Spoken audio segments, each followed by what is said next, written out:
my name is Laura and I'm gonna teach you how to cook Mexican food in a healthier way. And I have other recipes that are not Mexican too, but today we're making these enchiladas and I'm gonna teach you my family secret so you can have the perfect recipe. The secret for this, the sauce.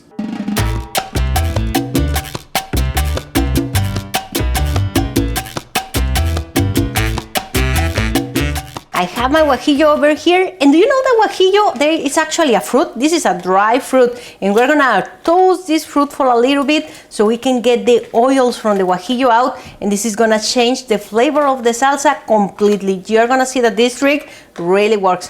You don't wanna toast them too much. It's just as soon as you get the smell of the guajillo, take them out. I'm talking about between 5 to 10 seconds max.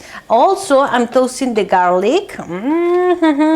You're gonna love. My sauce is so famous because it's so great. This is the authentic sauce. I got rid of the tail of the guajillos, and also I tried to get rid of as many of the seeds as I could.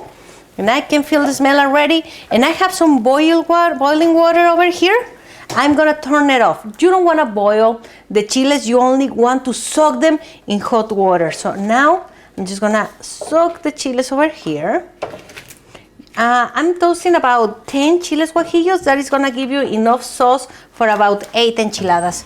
So if you have a plate around there, just put it on top so you make sure that they stay under the water, okay? We're gonna leave them there for about 5 minutes. Put your garlic clove in the blender as well as the chile guajillo. There we go. This is all our chile guajillo. Actually, I like to make a lot of this sauce, and then what I do, I just let it cool down and I just freeze it in little containers. And when I want chilaquiles or I want to make enchiladas, or I have an amazing chicken with chile guajillo and nopales, and I just take it out of the freezer. I just leave it to warm up and I can use my own salsa. So now I'm adding 1 cup of water. This is, you don't want the water that is in here because it's gonna be too hot and it's not gonna be good for your blender. I'm gonna add 1/2 teaspoon of oregano, the same amount, 1/2 teaspoon of cumin. There we go. Also salt to taste. And actually, when you are making the salsa, you can taste it, and if you need more salt, just add it. And let's blend all this together.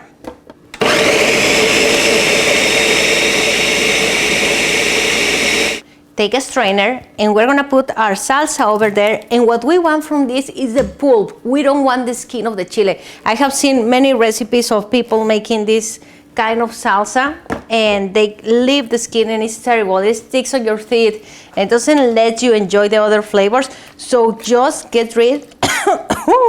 This is hot, spicy, and just get rid of the skin, and let's get all the pulp. Remember that you can print all the ingredients at spicylatinamom.com. I have everything over there with instructions and video and everything else. I'm adding another cup of water just to make sure that we are taking advantage of all the sauce.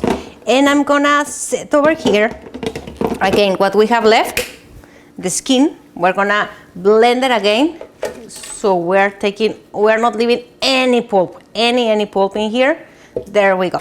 And we're gonna blend it one more time. Now we have our salsa. Let's just take the rest of the pulp that we can find over here. And actually, if it is still too thick, you can add more water because this salsa is not ready yet.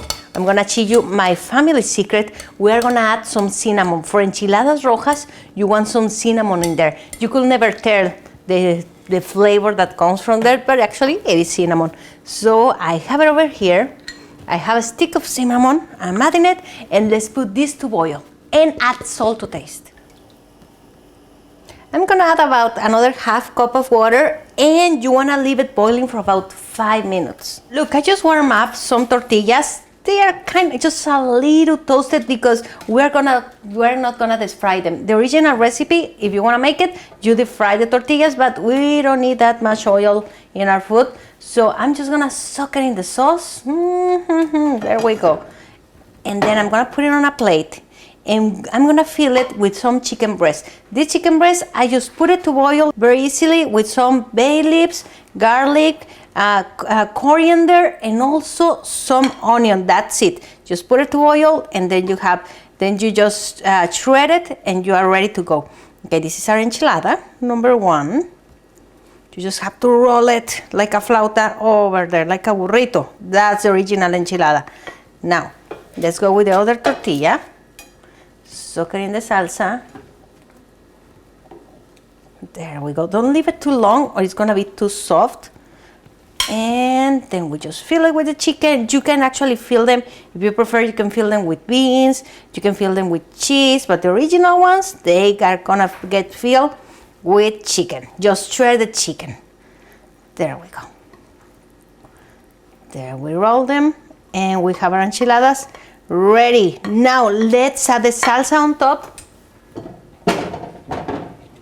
Just rinse enchiladas with the salsa this way.